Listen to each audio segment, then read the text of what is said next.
Candidate Joe Biden vowed to make Saudi Arabia a pariah. But just hours from now, President Joe Biden is set to travel to the kingdom and meet face-to-face with Saudi leaders for what could be the most contentious and controversial foreign visit of his presidency. Right now, the president is in Israel for the first leg of his trip to the Middle East.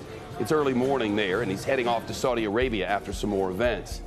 Today, reporters pressed the president on whether he would confront Saudi Arabia's de facto leader, the Crown Prince, Mohammed bin Salman, about the brutal murder of Washington Post columnist Jamal Khashoggi, an assassination that the Crown Prince himself ordered, according to the CIA.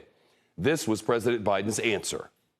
My views on Khashoggi have been absolutely, positively clear. You don't expect to bring up Khashoggi? Well, let's the Prime Minister. I always bring up human rights. I always bring up human rights.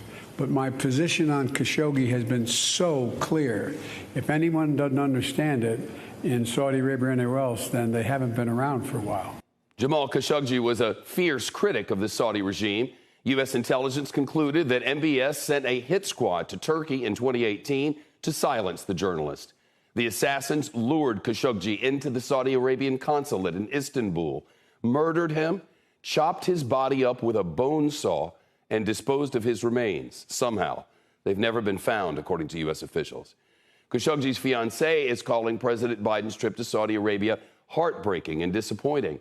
Today, in an interview with Associated Press, she accused the president of putting oil over principles. It's very clear that Biden failed to uphold his promise. American people will see that he's backing down now. President Biden has staunchly defended the trip and laid out why he's going to Saudi Arabia. More on the details in a moment. Meantime, in Jerusalem, the president met with Israeli leaders, and there was a clear divide on how to stop Iran from developing a nuclear weapon. CNBC's senior White House correspondent Kayla Tausche with that story. Hi, Kayla. Hi, Shep. President Biden and Israel's caretaker prime minister today signed a joint declaration affirming their alliance, expanding a defense partnership, and pledging to keep Tehran from acquiring a nuclear weapon. The statement says the U.S. will use, quote, all elements of its national power to ensure that outcome. But there's tension over how to do that. Prime Minister Lapid said today that the only thing that will work with Iran is knowing the free world will use military force. But Mr. Biden told an Israeli interviewer force should be the last resort. And still, he views a return to the 2015 nuclear deal as the best path forward. Talks, though, there have stalled since March. Iran's foreign minister writing on Twitter last week that the U.S. must decide if it is sticking to its unilateral demands. And today, President Biden suggested its position hasn't changed. We've laid out for the people, for the leadership of Iran, what we're willing to accept in order to get back in the JCPOA. We're waiting for the response.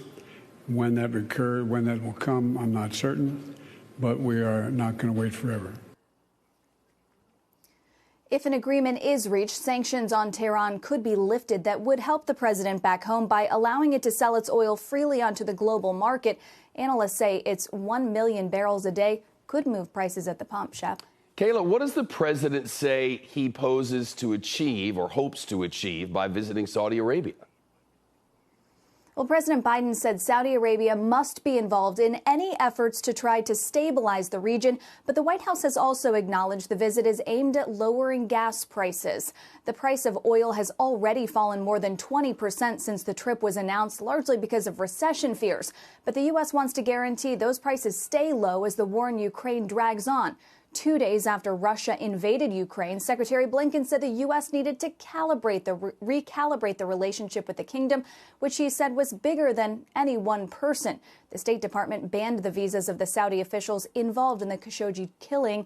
And President Biden tomorrow lands in the coastal city of Jeddah just at around 10:30 in the morning. Shep.